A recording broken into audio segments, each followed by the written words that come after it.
Hi friends, welcome back to my channel. అందరూ ఎలా ఉన్నారు? నేనైతే చాలా బాగున్నాను. ఈరోజు ప్లెయిన్ బ్లౌజ్ కటింగ్ని చూపించబోతున్నాను. కొత్తవారు ఎవరైనా ఈజీగా అయితే నేర్చేసుకోవచ్చు కటింగు. ముందుగా మనకి ఇచ్చిన బ్లౌజ్ ఉంది కదా, ఆ బ్లౌజ్ పీస్ని ఇలా 2 మడతలుగా అయితే వేసుకోవాలి. ఇలా మడత మన వైపు ఉండాలి, ఓపెనింగ్స్ అనేవి మనకు ఆపోజిట్లో ఉండాలి. ముడతలు అవి లేకోకుండా చాలా నీట్గా అయితే క్లాత్ని పరుచుకోవాలి. తర్వాత ఆది బ్లౌజ్ తీసుకుందాము. ఆది బ్లౌజు ఇలా తిరగలు తీసేసి బ్యాక్ పార్ట్ యొక్క 2 చివర్లు, అంటే మనకి ఖర్చు ఉంటుంది కదా, ఆ ఖర్చు చివరి వరకు ఇలా పట్టేసుకొని బ్యాక్ పార్ట్ సాయంతో మనం బ్యాక్ పార్ట్ బ్లౌజ్ని అయితే కట్ చేసుకోవాలి. ఈ బ్లౌజ్కి ఖర్చు అయితే ఉంది, నేను ఎక్స్ట్రా ఖర్చు ఏమీ పెట్టడం లేదు. కాకపోతే టక్స్ కోసం ఒక 1/2 ఇంచు ఎక్స్ట్రా అయితే పెట్టేశాను. ఇలా బ్యాక్ పార్ట్ యొక్క కప్పు కూడా పెట్టేశాను. మనం నడుంకి హెమ్మింగ్ చేస్తాం కదా, హెమ్మింగ్ కోసం ఒక 1/2 ఇంచు, అలాగే మనం నెక్కి హెమ్మింగ్ చేస్తాం కదా, దానికోసం కూడా ఒక 1/2 ఇంచు ఎక్స్ట్రా పెట్టేసి మార్కింగ్ అయితే చేశాను. అలాగే బ్లౌజ్ యొక్క సైడ్ కూడా నేను మార్కింగ్ అయితే చేశాను. ఇప్పుడు ఒకసారి టేప్ తీసుకొని ఆది బ్లౌజ్ షోల్డర్స్ దగ్గర నుంచి ఇలా చివరి వరకు మరీ లాగకోకుండా స్ట్రైట్గా పట్టుకోవాలి. పట్టేసుకొని టేప్ తోటి ఒకసారి కొలుచుకోవాలి. నాకు మొత్తం పొడవు వచ్చేసి 15 ఇంచులు అయితే వచ్చిందండి. అలాగే ఆర్మ్ లూజ్ వచ్చేసి 6 ఇంచులు అయితే ఉంది. షోల్డర్ వచ్చేసి 3 ఇంచులు అయితే ఉంది. ఇప్పుడు టేప్ తీసుకొని బ్లౌజ్ పీస్ మీద మార్కింగ్ అయితే పెట్టేసుకుందాము. 15 ఇంచులు ఉంది కదా, 15.5 ఇంచులు అయితే మార్కింగ్ చేశాను. అలాగే ఇక్కడ నెక్కి 2 ఇంచులతో, అంటే నేను 2.5 అయితే పెట్టేశానండి. కొంచెం వీళ్ళు లావుగా ఉంటారు, నెక్ కూడా కొంచెం డీప్గా ఉంటుంది. అలాగే షోల్డర్ వచ్చేసి 3 ఇంచులతో మార్కింగ్ చేశాను. లూజ్ వచ్చేసి 12.5 ఇంచులు అయితే ఉంది. అలాగే ఇటు సైడ్ కూడా మనము 12.5 ఇంచులు ఉంది కదా, 12.5 ఇంచులతో మార్కింగ్ అయితే చేసుకోవాలి. మనకు ఎదురుగా కూడా సేమ్ 15.5 ఇంచులతోనైతే మార్కింగ్ అయితే చేసుకోవాలి. అలాగే ఆర్మ్ లూజ్ వచ్చి 6 ఇంచులతోనైతే మార్కింగ్ చేస్తున్నాను. దాని లైన్ కూడా డ్రా చేశాను. ఇక్కడ 2.5 ఇంచులతో నెక్కుని అయితే మార్కింగ్ చేశానండి. ఇక్కడ 2.5 ఇంచులు పైన షోల్డర్ దగ్గర 2.5 ఇంచులతో మార్కింగ్ చేసి ఈ మార్కింగ్ అన్నింటిని కూడా స్కేల్ తోటి ఇలా లైన్స్ అయితే డ్రా చేస్తున్నాను. తర్వాత టేప్ తీసుకొని మనకి ఆర్మ్ రౌండ్ కోసం 1.5 ఇంచులతో మార్కింగ్ చేసుకోవాలి. అలాగే నెక్ రౌండ్గా రావటం కోసం 1 ఇంచుతో మార్కింగ్ చేసేసుకోవాలి. ఇలా రౌండ్గా కరువు తీసుకోవడం కోసం స్కేల్ ఉంటుందండి, దాని సహాయంతో ఇలా రౌండ్గా అయితే మార్కింగ్ చేసుకోవాలి. అలాగే మనం ఇదే స్కేల్ తోటి నెక్ యొక్క రౌండ్ కూడా పూర్తిగా అయితే మార్కింగ్ చేసుకోవచ్చండి. కొత్త వారికి ఈ స్కేల్స్ అన్నీ కూడా చాలా ఉపయోగపడతాయి. అలాగే నెక్ షోల్డర్స్ దగ్గర కొంచెం ఒక 1/2 ఇంచు లోపలికి అనేసి మార్కింగ్ చేశానండి, ఎందుకంటే షోల్డర్స్ జారిపోకుండా ఉండడం కోసం ఇలా మార్కింగ్ అయితే చేశాను. మనం పెట్టేసిన ఈ మార్కింగ్ మీదనే బ్యాక్ పార్ట్ని అయితే కట్ చేసుకోవాలి. ఈ వీడియోని కొత్తవారు చూస్తున్నట్టయితే మన ఛానల్ని సబ్స్క్రైబ్ చేసుకోగలరు, ఎందుకంటే నేను వీడియో పెట్టగానే నోటిఫికేషన్ రూపంలో మీకు వస్తుంది. ఈ టైలరింగ్ వీడియోస్ మీకు నచ్చాయి అనిపిస్తే ఒక చిన్న లైక్ అయితే ఇవ్వగలరు. ఇక ఇప్పుడు హ్యాండ్స్ అయితే కట్ చేసుకుందామండి. హ్యాండ్స్ కోసం ఇప్పుడు మనం రైట్ సైడ్ ఉండే క్లాత్ని కట్ చేసుకున్నాం కదా, హ్యాండ్స్ కోసం లెఫ్ట్ వైపు ఉండే క్లాత్ వైపు అయితే కట్ చేసుకోవాలి. హ్యాండ్స్ కోసం క్లాత్ని 4 మడతలుగా అయితే వేసుకోవాలి. ఇలా వీడియోలో చూపిస్తున్న విధంగా అయితే వేసుకోవాలి. ఈ కస్టమర్ నాకు హ్యాండ్స్ పొడవు పెట్టమనేసి చెప్పారు. నేను అందుకు 2 ఇంచులు అయితే పెడుతున్నానండి. 2 ఇంచులు ఎందుకంటే ఒక 1 ఇంచు మనం హెమ్మింగ్ చేయడానికి, అలాగే 1 ఇంచు ఎక్స్ట్రా వాళ్ళు పెట్టమన్నారు కదా, అందుకనేసి 2 ఇంచులతోనైతే మార్కింగ్ చేశాను. చివర్లు ఏమన్నా క్రాస్ ఉంటే కట్ చేసుకొని స్ట్రైట్గా అయితే చూసుకోవాలి. ఇప్పుడు ఆది బ్లౌజ్ తీసుకొని నేను ముందుగా ఎక్స్ట్రా పెట్టేశాను కదా, అక్కడ మార్కింగ్ దగ్గర నుంచి ఇలా హ్యాండ్ పొడవు మొత్తం కూడా చూసుకున్నాను. ఇప్పుడు ఒకసారి టేప్ తీసుకొని మొత్తం పొడవు ఎంత ఉందో చూసుకుందాము. 7 ఇంచులు అయితే ఉందండి, 7.5 ఇంచులు ఉందండి. 7.5 నుంచి డౌను 3 ఇంచులు అయితే మనం డౌన్ చేసుకోవాలి.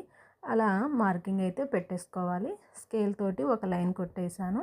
మనం హ్యాండ్ రౌండ్గా కరువు తీయటం కోసం 2 ఇంచులతో మార్కింగ్ చేసి ఈ చివరన డౌన్ చేసాం కదా, డౌన్ వరకు ఇలా హ్యాండ్ షేప్ వచ్చేలాగా మార్కింగ్ అయితే చేసుకోవాలి. తర్వాత ఈ మార్కింగ్ మీదనే మనం కట్ చేసుకుందాము. ఇలా కట్ చేసుకున్న తర్వాత సెంటర్లో ఇలా మిడిల్లో ఒక చిన్న టక్స్ అయితే ఇచ్చుకోవాలి.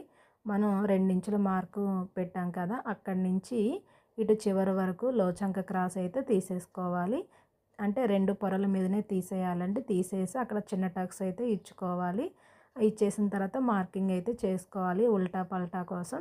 అలాగే దీనికి ఏమైనా జాయింట్స్ పడుతున్నాయో లేదో చూసుకోవాలి. జాయింట్ అయితే ఏం పడటం లేదు, కరెక్ట్గా హ్యాండ్స్ అయితే సరిపోతుంది. ఇక ఈ హ్యాండ్స్ పక్కన పెట్టేసి ఫ్రంట్ పార్ట్ అయితే కట్ చేసుకుందాం. ఫ్రంట్ పార్ట్ కోసం ఈ మిగిలిన క్లాత్లో ఈసారి ఓపెనింగ్స్ అనేవి మన వైపు ఉండాలి, మడతలు అనేవి మనకు ఆపోజిట్లో ఉండాలి. ఇప్పుడు మనం బ్యాక్ పార్ట్ కట్ చేసాం కదా, బ్యాక్ పార్ట్ సాయంతో ఫ్రంట్ పార్ట్ని అయితే కట్ చేసుకోవాలి. ఇది క్రాస్ కట్ బ్లౌజ్ కదా, ఇలా ఏమి జాయింట్స్ అనేవి పడుకోకుండా సరిగ్గా అడ్జస్ట్ అయ్యేలాగా చూసుకోవాలి. ఒకవేళ చంక వైపు జాయింట్స్ పడితే పర్లేదండి, కానీ నెక్ సైడు ఉక్సుల పట్టి వైపు సైడ్ అయితే ఎప్పుడూ కూడా జాయింట్స్ అనేవి పడుకోకుండా చూసుకోవాలి. నెక్ తప్ప మిగిలిన పార్ట్ మొత్తం కూడా సేమ్ బ్యాక్ పార్ట్ లాగానే అయితే మార్కింగ్ చేసుకోవాలి. ఇప్పుడు ఆది బ్లౌజ్ తీసుకోవాలండి. ఆది బ్లౌజ్ తోటి అంటే బ్లౌజ్ చివర్లు ఉంటాయి కదా, ఖర్చు అంటే షేప్ బెల్ట్ ఉంటుంది కదా, షేప్ బెల్ట్ దగ్గర నుంచి ఆర్మ్ ఖర్చు వరకు కూడా చూసుకోవాలి. సేమ్ దానంతే సరిపోయింది.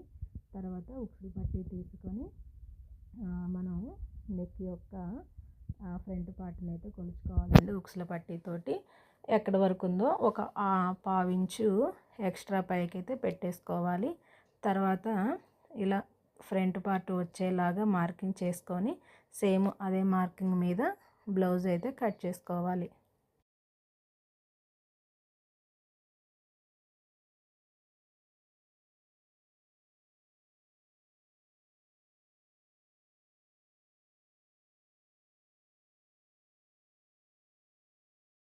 ఇలా కట్ చేసుకున్న తర్వాత షోల్డర్స్ దగ్గర నుంచి ఇటు చివరి వరకు పట్టుకుంటే మనం సెంటర్లో వేసే డాట్ ఎక్కడ వేయాలో అర్థమవుతుంది. ఇలా 3 వైపులు కూడా చిన్న టక్స్ అయితే ఇచ్చుకోవాలి.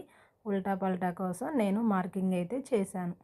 ఇంకా తర్వాత మిగిలిన క్లాత్ ఉంది కదండి, మిగిలిన క్లాత్లో ఇటు అంచుల వైపు ఉండే క్లాత్ని కట్ చేసుకుందాము. అది నడుం బెల్ట్కి అవసరం అవుతుంది కనుక కట్ చేసి ఆ 2 పీసెస్ని పక్కన పెట్టేశాను. తర్వాత మనం షేప్ బెల్ట్ కోసం క్లాత్ని 4 మడతలుగా వేసుకోవాలండి. తర్వాత ఆది బ్లౌజ్ తీసుకుందాం. ఆది బ్లౌజ్ని షేప్ బెల్ట్ అంటే కాజల పట్టీ ఉంటుంది కదా, కాజల పట్టీ వైపుతో మనమైతే కొలుచుకోవాల్సి ఉంటుంది. సేమ్ బ్లౌజ్ ఎంత ఉందో అంతే పొడవు పెట్టేసుకుంటే సరిపోతుంది.